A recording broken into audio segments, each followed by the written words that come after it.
सज्जाद भाई कौन होंगे हो? राई चौधरी साहब अगे आओ जरा थोड़ा जा इन्फॉर्मेशन दियो यार इधरों शुरू होने पत्थर आटा चक्की है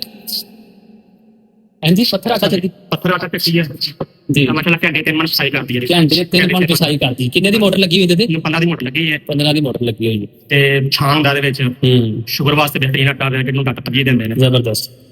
सब अजकल साडी बीबियां ਜਿਹੜੀਆਂ ਨੇ ਉਹ ਮੁਸ਼ਕਲ ਕਰਦੀਆਂ ਨੇ ਕਿ ਉਹ ਮੁੱਕੀ ਲਾਣੀ ਪੈਂਦੀ ਉਹਨਾਂ ਜ਼ਿਆਦਾ ਗੁੰਨਾ ਪੈਂਦਾ ਉਹਨਾਂ ਨੂੰ ਬੋਲ ਕੇ ਰੱਖ ਦੇਵੋ ਸਵੇਰ ਦੀ ਰੋਟੀ ਸ਼ਾਮ ਨੂੰ ਖਾਓ ਰੋਟੀ ਦਾ ਰੋਣਾ ਪਈ ਇਹਦੀ ਰੋਟੀ ਬੜੀ ਜ਼ਬਰਦਸਤ ਬਣਦੀ ਹੈ ਇਹ ਤੇ ਸਾਡੇ ਬਿਲਕੁਲ ਸਾਰੀ ਮਸ਼ੀਨ ਹੈ ਜਿਹੜੇ ਸਾਡੇ ਪਿੰਡ ਵਾਲੇ ਦਿਹਾਤੀ ਲੋਕ ਨੇ ਉਹ ਇਹਨੂੰ ਬੜਾ ਅੱਛੀ ਤਰ੍ਹਾਂ ਸਮਝਦੇ ਨੇ ਅੱਛਾ ਖਾਣੇ ਲੱਗੇ ਨੇ ਤੇ ਅੱਛਾ ਤੇ ਦੇਖੀ ਉਹਦੀ ਜਿਹੜੇ ਨਾਲ ਸਫਾਈ ਕਰਦੇ ਆਟੋਮੈਟਿਕ ਠੀਕ ਹੈ ਇਹ ਸਫਾਈ ਵਾਸਤੇ ਮਸ਼ੀਨ ਰੱਖੀ ਹੋਈ ਹੈ ਇਹ ਮਸ਼ੀਨ ਬੱਚਾ ਵਾਸਤੇ ਅੱਛਾ ਮਸਾਲਿਆਂ ਵਾਸਤੇ ਮਸ਼ੀਨ ਰੱਖੀ ਹੋਈ ਹੈ ਠੀਕ ਹੋ ਗਿਆ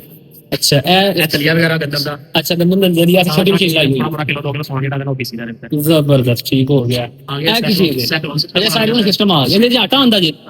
ਸਹੀ ਕਰ ਦੀ ਚਲੀ ਇੱਥੋਂ ਆਟਾ ਹੋ ਕੇ ਤੇ ਇਹ ਚੀਜ਼ ਇੱਥੇ ਆਂਦੀ ਹੈ ਓਕੇ ਓਕੇ ਹੈ ਉੱਪਰ ਮੋਟਰ ਲੱਗੀ ਹੈ ਉਹ ਕੰਮ ਕਰਦੀ ਹੈ ਉਹ ਸਾ ਕਰਦੀ ਆਪਣੀ ਤਰਫ ਓਕੇ ਸਾ ਕਰਕੇ ਨੀਚੇ ਜਾਂਦਾ ਫਾਇਦਾ ਖਿਆਲ ਰੱਖਿਆ ਜਾਂਦਾ ਇਹ ਮੋਟਰ ਕੀ ਹੈ ਜੀ एयर ला के एयर लॉक ਹੁੰਦਾ ओके ठीक हो गया ये मेरा सही हो गया अच्छा सफाई का खास इंतजाम रखा जाता जबरदस्त कस्टमर सैटिस्फाइड होता है सफाई के नाल लोकेशन दसो जरा जनाब लोकेशन दसो लोकेशन जे तरीफ दा बाजार जे शहीनाबाद तरीफ दा बाजार शहीनाबाद अवामी आटा चक्की सिटी दा की नाम है गुजरांवाला जबरदस्त